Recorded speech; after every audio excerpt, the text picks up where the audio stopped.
Hello, स्वागत है आपका अपने यूट्यूब चैनल में टोचो। मैं सिद्धार्थ वर्मा। आज के वीडियो में जो हमारा 2023 का सेट जो हमारा चल रहा था, पहला सेट बचा था।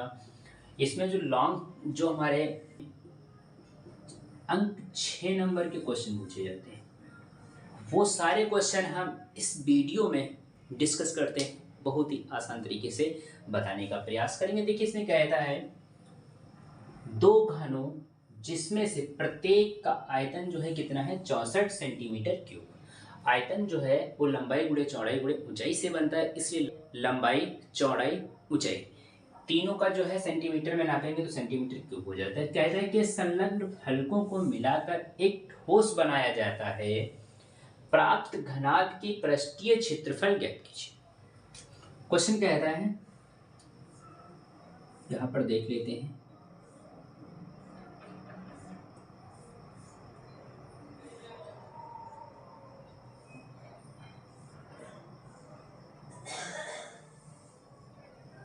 एक घन हमारा ये हो गया,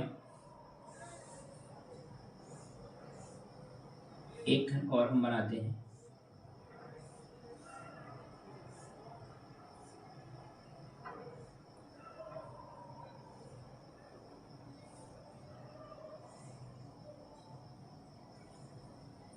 ये हमारे दो घन हो गए, ठीक है, दो घन हो गए। क्वेश्चन कहता है दो घन दोनों को मिलाकर के इसका आयतन जो दिया है, क्या आयतन जो दिया है वो कितना दिया है, 64 सेंटीमीटर क्यूब। फिर कहता है संलग्न फलकों को मिलाकर दोनों को एक ही में मिला दिया जाए, दोनों को एक ही में मिला दिया जाए तो ये हमारा क्या बन जाएगा, पृष्ठ बन जाएगा। तो पृष्ठ का क्षेत्रफल निकालने को कहता है। तो देखिए, इसका सूत्र जो होता है वो क्या होता है, भुजा की पावर 3। ये आयतन का सूत्र होता है और आयतन हमको दिया है 64। तो इसको अगर हम थोड़ा और हल करना चाहें तो हम क्या हल कर सकते हैं, भुजा की पावर 3 तो 4 की पावर अगर 3 लिखें तो 64 हो जाएगा। पावर पावर चली जाएगी तो भुजा हमारी निकल के जो आएगी वो हमारी कितनी निकल के आएगी, 4। क्या निकल के आएगी, 4। इतनी बात आप लोगों को समझ में आसानी से आ गई होगी और कोई भी दिक्कत नहीं हुई है। फिर कहता है घनाभ की पृष्ठीय क्षेत्रफल ज्ञात कीजिए। सॉरी, यहाँ पर होना चाहिए था घनाभ का पृष्ठीय क्षेत्रफल। तो हम यहाँ पर लिखेंगे घनाभ का पृष्ठीय क्षेत्रफल। घनाभ का जो पृष्ठीय क्षेत्रफल होता है वो क्या होता है, 2 लंबाई गुणे ऊंचाई प्लस ऊंचाई गुणे चौड़ाई गुणे चौड़ाई गुणे लंबाई। अब देखिए, 2 यहां पर जो एक भुजा निकल के आई है वो क्या है, 4। तो लंबाई हमारी कितनी हो जाएगी, 8। ठीक है, तो यहाँ पर L की जगह पर हम कितना लिखेंगे, 8। और हमारी H जो है वो 4 ही रहेगी। H 4, B भी 4 रहेगी। B का मान मतलब B हमारी 4 है और L कितनी है, 8। गुणा कर लेते हैं, 8 चक्कू 32, 4 चक्कू 16, 8 चक्कू 32। 32 और 32 कितना होगा, 64। 64 में हम 16 जोड़ें तो कितना हो जाएगा, 80। तो 2 गुणे 80, इसकी गुणा करें तो कितना हो जाएगा, 160 सेंटीमीटर स्क्वायर। तो हमारा घनाभ का पृष्ठीय क्षेत्रफल देखिए 6 नंबर का, बिल्कुल आसान तरीके से हम 6 नंबर ले सकते हैं। हमारा घनाभ का पृष्ठीय क्षेत्रफल जो था वो कितना, 160 centimetre cube, sorry centimetre square निकल करके आ गया। देखिए, बहुत ही आसान तरीके से हमने 2 मिनट भी नहीं सवाल में लगे और हमारा निकल के आ गई। ये हमारे फोकट के 6 नंबर, क्या फोकट के 6 नंबर। देखिए, कुछ सवाल में नहीं था और 6 नंबर हमारे बिल्कुल ही फोकट के हैं। ठीक है, इसी प्रकार से इसका अगला क्वेश्चन देखते हैं वो क्या होगा। देखिए, अब क्या होता है, जो हमारे 6 नंबर का क्वेश्चन आता है वो ऐसा क्वेश्चन नहीं होता है, वो क्वेश्चन किस प्रकार से पूछे जाते हैं। देखिए क्या होता है, जैसे क्वेश्चन हमने एक लिखा था, ये तीसरा क्वेश्चन है, अब इसके अथवा में भी एक क्वेश्चन है, ठीक है।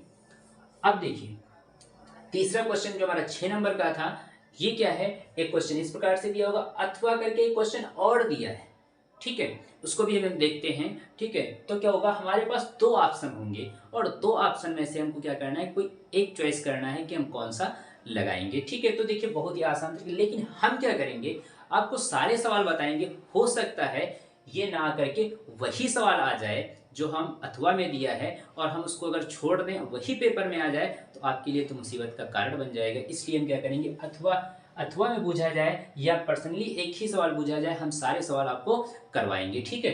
तो अब अथवा वाला देखते हैं वो किस प्रकार से लगेगा। अब देखते हैं इसका क्वेश्चन नंबर जो तीसरे का अथवा में पूछा गया था सवाल, उसको देखते हैं। बहुत ही अच्छा सवाल है, थोड़ा लेंथी सवाल है, लेकिन हम बहुत ही आसान तरीके से इसको भी समझेंगे। इसमें कहता है एक गोला जिसका व्यास जो है वो कितना है, 12 सेंटीमीटर, मतलब गोले का व्यास, गोला का व्यास, गोले के व्यास को d से प्रदर्शित करते हैं और 12 सेंटीमीटर दिया है। तो यहाँ से अगर हम त्रिज्या निकालें तो हमारा कितना हो जाएगा, 6 सेंटीमीटर। कितनी, 6 सेंटीमीटर। ये बात आपको समझ में आ गई होगी, ठीक है। फिर कहता है एक लंब प्रति बेलनाकार बर्तन में डाला जाता है। कोई एक लंब मतलब कोई इस प्रकार से एक बर्तन है, लंबवर्ती है और गोला भी है। इसमें एक गोला डाला जाता है, इसमें एक गोला डाला जाता है, ठीक है, जिसमें थोड़ा पानी भरा है, जिसमें थोड़ा पानी जो है। देखिए जो गोला दिया था, गोले का जो व्यास था ये d बराबर हमको दिया था 12 सेंटीमीटर, तो इसकी त्रिज्या हमने निकाली है r बराबर 6 सेंटीमीटर, ठीक। अब देखिए क्या कहता है, यदि गोला पानी में पूरा डूब जाता है, ये जो है, ये हमारा जो गोला है पूरा, ये क्या है, पानी में डूब जाता है। ये पूरा गोला जो है क्या है, पानी में डूब गया। जब डूब जाता है तो बेलनाकार बर्तन में पानी की सतह 3 सही 5/9 सेंटीमीटर बढ़ जाती है। इसका मतलब ये वाली जो सतह है ये हमारी दी है कितनी, 3 सही 5/9। ये क्या है, ऊपर की ओर बढ़ जाती है। तो कहता है बेलनाकार बर्तन का व्यास ज्ञात कीजिए। जब पानी ऊपर बढ़ा है तो उसका बर्तन जो था, इसका जो है व्यास क्या होगा, ये हमको ज्ञात करना है। तो देखिए इसको किस प्रकार से हम, ठीक है। तो सबसे पहले गोला जो था, गोले का हम आयतन निकालते हैं, ठीक है। गोले का आयतन क्या निकालेंगे, गोले का आयतन। अब देखिए क्योंकि गोला जो था इसका व्यास दिया था तो आयतन निकाल ले हम, कितना वो कितना बड़ा गोला होगा, ठीक। तो आयतन जो निकालेंगे तो गोले का आयतन कितना होता है, 4/3 पाई r क्यूब। तो देखिए इसका आयतन जो होगा वो क्या होगा, 4/3 पाई, r की जगह पर कितना लिखेंगे हम, 6⁻3। तो हमारे 4/3 पाई r⁻3, ठीक है। इतनी बात आप लोगों के समझ में आ गई होगी। फिर क्या है, अब देखिए जितना इस गोले का आयतन होगा उतना ही क्या होगा, इस पानी का आयतन होगा। मेरी बात समझ में क्या है, उतना ही पानी का आयतन होगा जितना गोले का आयतन है, ठीक। तो यहां पर हम क्या लिखेंगे, अब निकालेंगे बेलनाकार पात्र में पानी का आयतन। घबराने की कोई ज़रूरत नहीं है, बहुत आसान तरीके से बता रहे हैं। फिर इसको रिपीट करेंगे, थोड़ा सवाल जो है लेंथी है। अब बेलनाकार पात्र में पानी का आयतन, बेलनाकार का जो आयतन होता है वो कितना होता है, पाई r² h, यही तो होता है। इतनी बात आप लोगों के समझ में ठीक है। अब देखिए यहाँ पर भी ये आर था और यहाँ पर भी आर है, तो इसको हम क्या करें, कैपिटल आर मान लें, कोई उसमें हमको परेशानी नहीं है। ठीक है। फिर क्या है, अभी हमने क्या बोला था, जितना इस गोले का आयतन होगा उतना ही क्या होगा, पानी का आयतन होगा। तो देखिए यहाँ पर क्या करें, हम इसको थोड़ा हल कर लेते हैं। पाई आर स्क्वायर हमारा उतना ही रहेगा, और एच हमको पता है कितना है, एच हमको कितना दिया है। अब देखो इसको यहीं पर एच को थोड़ा सही करके लिख लेते हैं। एच बराबर 3 सही 5/9 था, तो कितना हो जाएगा, 9 त्रुक 27, और 27 और 5 कितना हो जाएगा, 32/9। एच का मान हमारा कितना है, 32/9। तो यहाँ पर हम कितना लिखें, 32/9। तो इसको थोड़ा सही करके लिखें तो कितना हो जाएगा, 32/9 पाई आर स्क्वायर। फिर अभी हमने फिर से रिपीट करने जा रहा हूँ।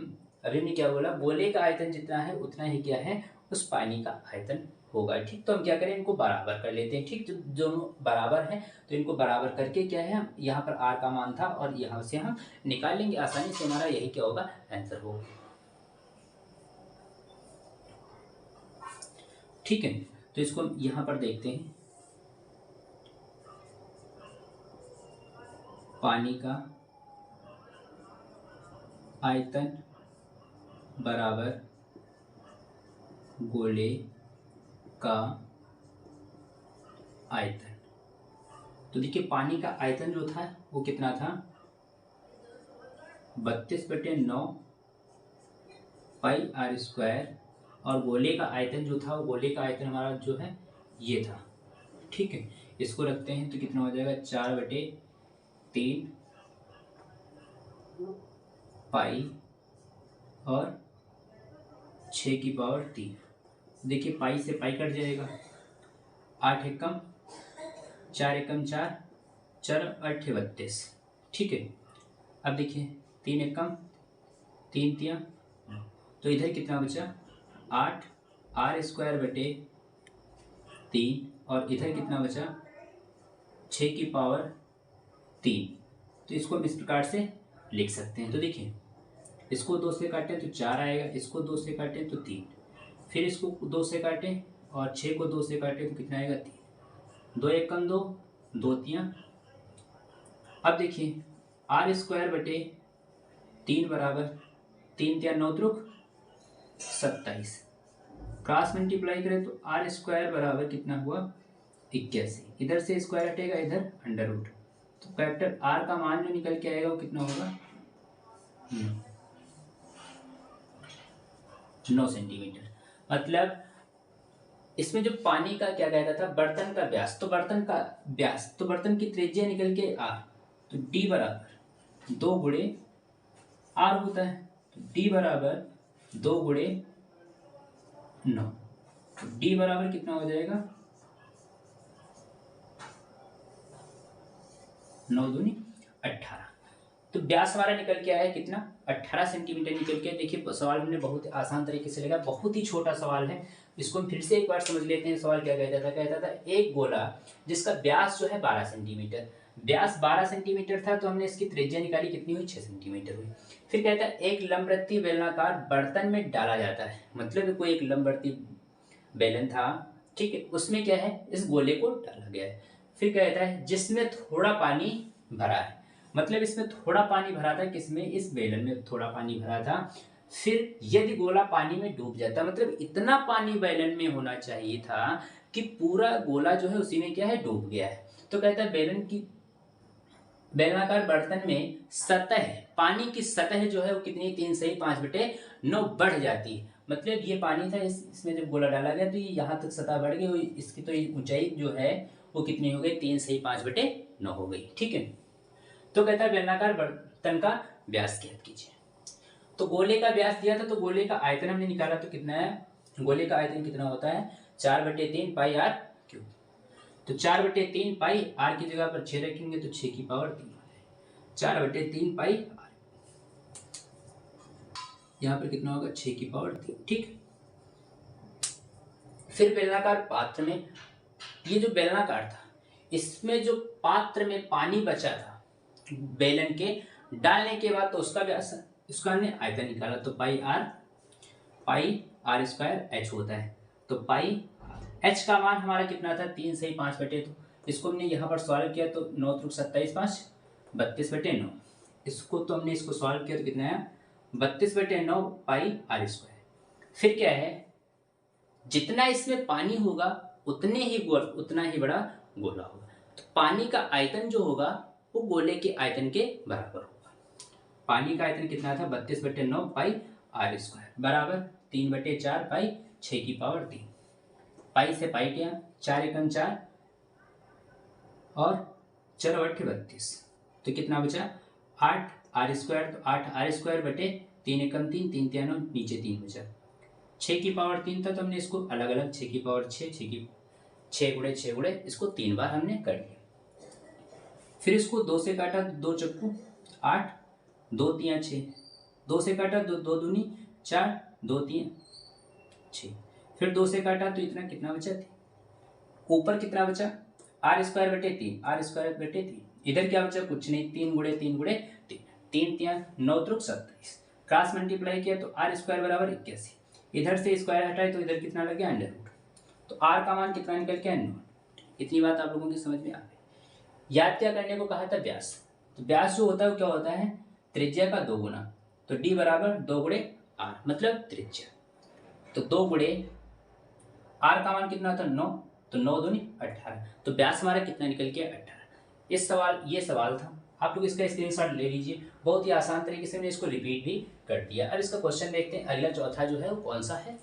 अगला क्वेश्चन जो हमारा क्वेश्चन नंबर 4 दिया, बहुत ही अच्छा सवाल है। इसमें कहता है पिता की उम्र पुत्र की उम्र की 7 गुनी है।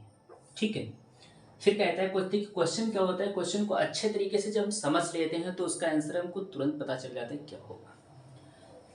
2 वर्ष पहले पिता की उम्र पुत्र की उम्र की 13 गुनी हो जाती है। दोनों की वर्तमान आयु क्या होगी या उम्र क्या होगी। तो देखिए यहां पर हम क्या करेंगे, आंसर लिखेंगे, माना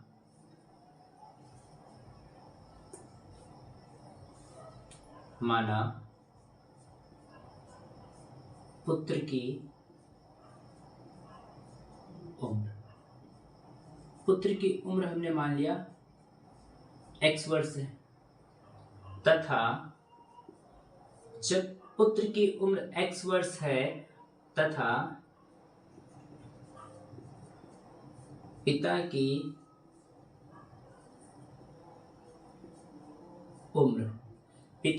उम्र जो है वो क्या है, पुत्र से 7 गुनी ज्यादा है। मतलब जब बेटा 1 साल का होगा तब पिता की उम्र जो है वो कितनी होगी, 7 वर्ष होगी। इतनी बात आप लोगों के समझ में आ गया। फिर कहता है 2 वर्ष पहले, मतलब 2023 में जिसकी आयु 20 साल थी तो 2021 में उसकी आयु कितनी होगी, 18 साल होगी। मतलब 2 घटाना है। ठीक है, तो यहां पर लिखेंगे 2 वर्ष पहले पुत्र की उम्र,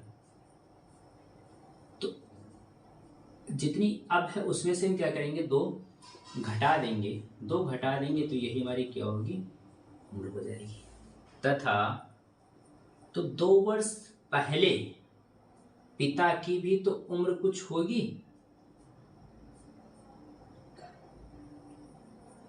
तो 2 वर्ष पहले पिता की उम्र जो होगी वो क्या होगी, 7x - 2। मतलब जो थी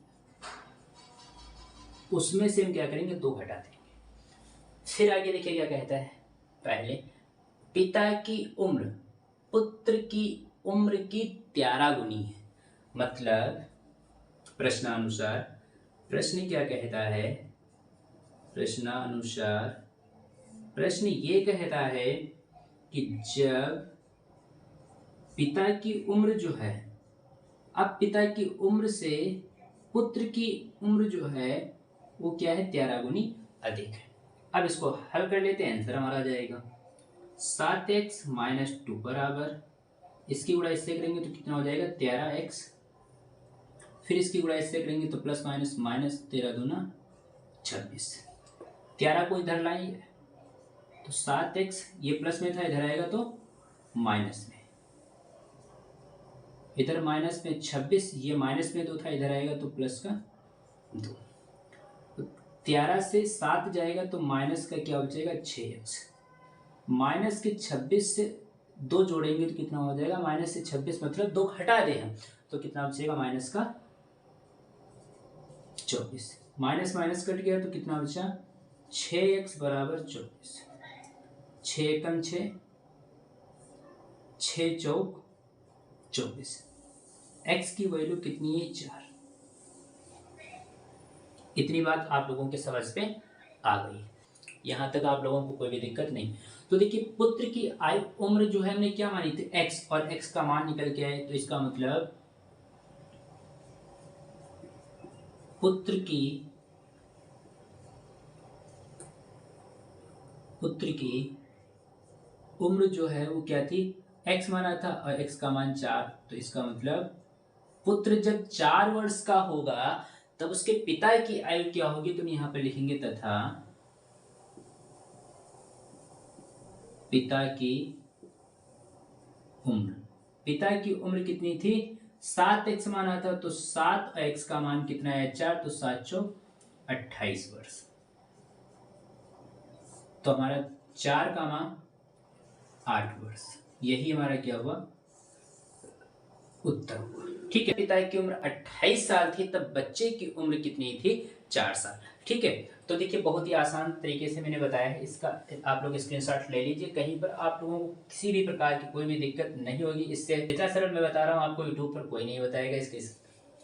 ठीक है, इसका स्क्रीनशॉट ले लीजिए। अब देखते हैं इसका क्वेश्चन नंबर, लास्ट क्वेश्चन होगा 5वां क्वेश्चन, उसको देखते हैं। और क्वेश्चन नंबर अगला लास्ट क्वेश्चन इस सेट का 2023 का जो हमारा सेट नंबर पहला चल रहा था, इसका लास्ट क्वेश्चन है। देखिए इसमें क्या कहता है, निम्न समीकरण युग्म को रैखिक समीकरणों के युग्म में बदलकर हल कीजिए। इसको क्या करना है, वो रैखिक समीकरण में बनाना है, फिर इसको हल करना है। तो देखिए इसमें हम कैसे इसको बहुत ही अच्छे तरीके से हम इसको हल करते हैं। तो देखिए इसमें क्या होगा, अगर इसके गुणे में हम 1 मान लें, सबके गुणे में अगर हम 1 मान लें तो किसी को कोई दिक्कत नहीं होगी। अब देखिए ये संख्या 1/, क्या हो गई x + y, ये क्या हो गया 1/, x - y। वही संख्या देखिए हमारा इधर भी बन रहा है, तो यहाँ पर हम क्या करें, यहाँ पर देखिए माना 1/, x + y की जगह पर हमने p मान लिया, और 1/, x - y की जगह पर हमने क्या मान लिया q। जहाँ पर 1/, x + y है वहां पर हम क्या लिखें p, और जहां पर 1/, x - y है वहां पर हम क्या लिखें q लिखें। ठीक है, ये बात आप इसको हमने बॉक्स में बंद कर दिया। अब देखिए तो यहां पर कितना हो जाएगा 10p प्लस यहां पर कितना हो जाएगा 2q, बराबर में कितना था 4। ठीक है, इसको मान लेते हैं हम समीकरण नंबर 1। यहां पर देखें तो कितना हो जाएगा, अब देखिए 1/, x + y की जगह पर क्या लिखेंगे p, तो कितना हो जाएगा 15p, माइनस तो माइनस है, 1/, x - y की जगह पर हम कितना लिखेंगे क्यों, तो कितना हो जाएगा ये 5q हो जाएगा, क्या हो जाएगा 5q बराबर 2। इसको मान लेते हैं हम समीकरण नंबर 2। अब देखिए एक p का टर्म हुआ और एक q का टर्म, दो में से किसी एक को हम गायब करें और p या q का मान हम निकालें। तो देखिए अब इसमें चाहे जिसको भी हम गायब करें हमको कोई भी दिक्कत नहीं होगी। तो देखिए क्या लिखें, समीकरण नंबर 1 में अगर q को काटे हम तो समीकरण नंबर 1 में हम क्या करें 5 से गुणा तथा समीकरण नंबर 2 में, अब देखो इसमें अगर 5 से करेंगे तो कितना हो जाएगा 5 दूनी 10 हो जाएगा, तो समीकरण नंबर 2 में काहे से करें 2 से, समीकरण नंबर 2 में 2 से गुणा करके जोड़ने पर, क्या जोड़ने पर। तो देखिए समीकरण नंबर 1 में पूरे समीकरण में क्या करेंगे हम 5 से गुणा करेंगे, क्या पूरे समीकरण में 5 से गुणा करेंगे। तो देखिए कितना हो जाएगा हमारा 10 बचे 50p प्लस 5 दूनी 10 क्यूब बराबर 5 चक्कू 20 हो जाएगा। अब समीकरण नंबर 2 में कैसे गुणा करेंगे 2 से, तो 2 15 दूना 30p माइनस 5 दूनी 10 क्यूब बराबर 2 दूनी 4। अब क्या करना है हमको जोड़ना है, जोड़ दीजिए। तो ये प्लस माइनस कट गया तो ये कितना हो जाएगा 50 और 30 कितना हो जाएगा 80p बराबर, इसको जोड़े तो कितना हो जाएगा हमारा 24। ठीक है। अब देखिए इसको अगर हम 2 से काटें तो ये 40 बार आएगा और ये कितना आएगा 12। फिर अगर 2 से काटें तो ये 6 आएगा और ये कितना आएगा 20। फिर काटें तो ये 3 आएगा और ये कितना आएगा 10। तो ये कितना बचा 10p बराबर 3। तो p का मान जो निकल के आया वो कितना निकल 3/10। आप लोगों को कोई भी दिक्कत नहीं। अब ये p वाला मान समीकरण नंबर चाहे 1 में रख दें चाहे 2 में रख दें, हमारा q का मान निकल आएगा। तो हम देखिए यहाँ पर रखते हैं समीकरण नंबर 1 में p का मान रखने पर, तो p का मान रखें तो कितना हो जाएगा, देखिए यहाँ पर 10 गुणे p की जगह पर कितना लिखे हम 3/10, फिर कितना है प्लस का 2 क्यू बराबर 4। तो देखिए 10 से 10 चला जाएगा तो हमारा क्या बचेगा 3 + 2 क्यू बराबर 4। अब देखिए 3 ये इधर प्लस में इधर आएगा तो माइनस में, 4 से 3 जाएगा तो कितना बचेगा हमारा, इधर देख लेते हैं। तो 2p बराबर 1 सॉरी 2q बराबर 1, तो q का मान कितना आया, q का मान हमारा निकल के आया है 1/2।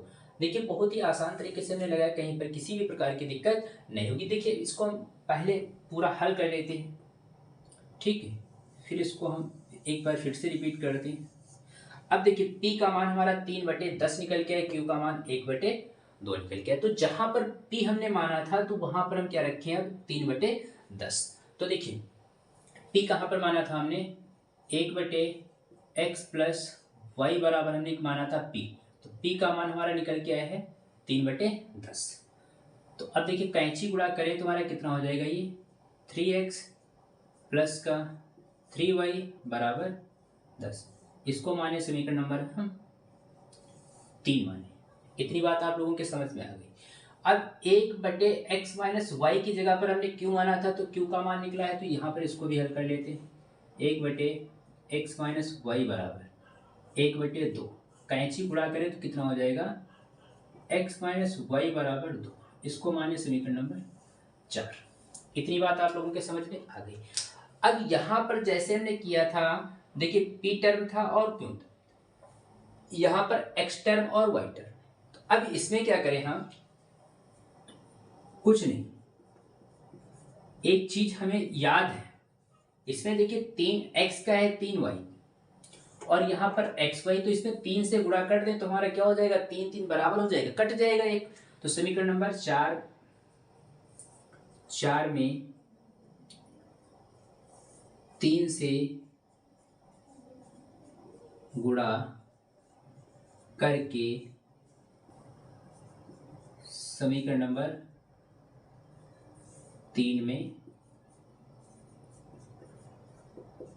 जोड़ने पर, ठीक। तो समीकरण नंबर 4 में पहले 3 से गुणा करिए, तो 3x - 3y बराबर 3 दूना 6।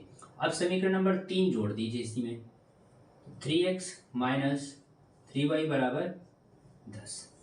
इसको जोड़ दीजिए, ये कट गया तो 3 और 3 कितना हो जाएगा 6x और ये कितना हो जाएगा 16। देखिए x बराबर कितना हो गया 16/6। इसको काटिए 2 से, तो 2 तिया 6, 2/16। x का मान 8/3। x की वैल्यू हमारी आ गई, कितनी आई x की वैल्यू जो हमारी आई है वो कितनी है 8/3। अब x की वैल्यू x का मान हम चाहे समीकरण नंबर 3 में रखें या 4 में, समीकरण नंबर 4 में, तो समीकरण नंबर 4 x माइनस वाई बराबर कितना था 2। तो x की जगह पर कितना रखेंगे हम 8/3, कितना 8/3 माइनस वाई बराबर 2। इतनी बात आप लोगों के समझ में आ गई है। अब इसमें क्या करें, इसको हम हर बराबर करें, इसके नीचे 1 माने इसको 3 से बराबर, ठीक कितना हो जाएगा 8 माइनस 3y/3 बराबर 2। कैंची गुणा करें तो कितना हो जाएगा हमारा ये 8 माइनस 3y बराबर 3 दूना 6। इसको उधर ले जाए तो माइनस का 3y बराबर, ये इधर प्लस में इधर जाएगा माइनस में, तो माइनस के 8 से 6 जाएगा तो कितना हो जाएगा माइनस का 2। माइनस माइनस कट गया तो y का मान जो हमारा निकल के आया वो कितना निकल के आया 2/3। यही हमारा आंसर हुआ। देखिए आप लोग इसका स्क्रीनशॉट पहले ले लीजिए। देखिए हमने कुछ नहीं किया था, सवाल जो हमारा दिया था 10/x प्लस वाई दिया था, प्लस का था 2/x माइनस वाई था, यहाँ पर भी वही टर्म थे, ठीक है। तो हमने दोनों के गुणे में, सबके गुणे में एक एक मान लिया, तो 1/x प्लस वाई बना लिया और 1/x माइनस वाई बना लिया, एक प्लस बना लिया एक माइनस। तो प्लस की जगह पर p रख दिया, माइनस की जगह पर q रख दिया, तो हमारा कितना हो जाएगा 10p प्लस 2q बराबर 4। इधर 15p माइनस 5p 5q बराबर 2। फिर p टर्म था और q टर्म, तो दो टर्म में से हमको एक को जब हम गायब कर पाएंगे तभी तो हम मान निकाल पाएंगे, वरना निकाल ही नहीं पाएंगे, ठीक है। तो हमने क्या किया, समीकरण नंबर 1 में 5 से गुणा किया और समीकरण नंबर 2 में 2 से गुणा करके हमने क्या किया, इसको जोड़ दिया। काटा तो p का मान कितना है 3/10 आया। p का मान समीकरण नंबर हमने 1 में रख दिया, इसको सॉल्व किया तो q का मान कितना है 1/2। आप लोगों को कोई भी दिक्कत नहीं। फिर जब हमने p कहाँ पर माना था 1/x प्लस वाई की जगह पर p माना था, तो p की वैल्यू तो हमको पता चल गई, तो हमने क्या किया p की वैल्यू रख दी, क्रॉस मल्टीप्लाई करके एक समीकरण बना लिया। समीकरण हमारा क्या बना 3x प्लस 3y प्लस, एक समीकरण हमारा बन गया 3x प्लस 3y बराबर 10। फिर क्या है, q की वैल्यू 1/2 निकल के, तो q की वैल्यू 1/x माइनस वाई बराबर q था, तो 1/x माइनस वाई बराबर q की जगह पर 1/2 रख दें, क्रॉस मल्टीप्लाई करके x माइनस वाई बराबर 2, एक समीकरण बना लिया। अब यहाँ से हम टर्म जो है हमारे एक्स वाई के जो दिए थे उसका हम वैल्यू निकालें, तो कैसे निकालेंगे, हमने क्या किया समीकरण नंबर 4 में 3 से गुणा किया। क्यों किया, क्योंकि यहाँ पर जो समीकरण नंबर 3 में हमको जोड़ना था, तो इसमें दो टर्म जो एक्स वाई के थे, तो तीनों की जो वैल्यू थी वो क्या थी, गुणांक में 3 था, तो हमने 3 से गुणा कर दिया, समीकरण नंबर 3 में जोड़ देंगे। तो समीकरण नंबर इसमें गुणा किया तो 3x माइनस 3y बराबर 3 दूना 6। समीकरण नंबर 3 को इसमें क्या किया, समीकरण नंबर 3 को इसमें हमने जोड़ दिया, y का टर्म कट लिया, 3 और 3 6x बराबर 16। इसको हल किया तो कितना है 8/3 है। x की वैल्यू हमने समीकरण नंबर 4 में रख दी और x की वैल्यू हमको क्या प्राप्त हुई 2/3। यही हमारा सवाल था। आज की वीडियो में इतना ही, और एक चीज हम बता दें, 2023 का पूरा सेट और हम बना चुके हैं। अगर सॉल्व करा दिया है, नहीं देखें तो जरूर देख लीजिए, क्योंकि हमने पूरा सेट करवा दिया है और ये अंतिम सवाल था इस सेट का। और अगला जो हमारा सेट 2023 का जो हमारा सेकंड सेट है वो आपको कल उसको भी हम उपलब्ध कराएंगे, ठीक है। और आप लोग बिना वीडियो को स्किप किए, जहाँ पर समझ में ना आए मैंने बहुत ही आसान तरीके से बताया, यूट्यूब पर इससे आसान आपको कोई नहीं बताएगा, ठीक है। कोई भी दिक्कत होती तो वीडियो को फिर से पूरा दोबारा जो है बिना स्किप किए वीडियो को पूरा देखिए, ठीक है। आप लोगों को समझ में जरूर आएगा पूरा सेट जब आपको बिल्कुल कंप्लीट होगा। अगला वीडियो जो हमारा होगा वो क्या होगा, सेकंड सेट का होगा, बहुत ही आसान तरीके से उसको भी हम सॉल्व कराएंगे और कोशिश हम करेंगे कि जितना ही हो सके हमसे, जितने सेट हो सकेंगे उतने हम जरूर कराएंगे। इस वीडियो को ज़्यादा से ज़्यादा शेयर करें। धन्यवाद, थैंक यू, फिर मिलते हैं।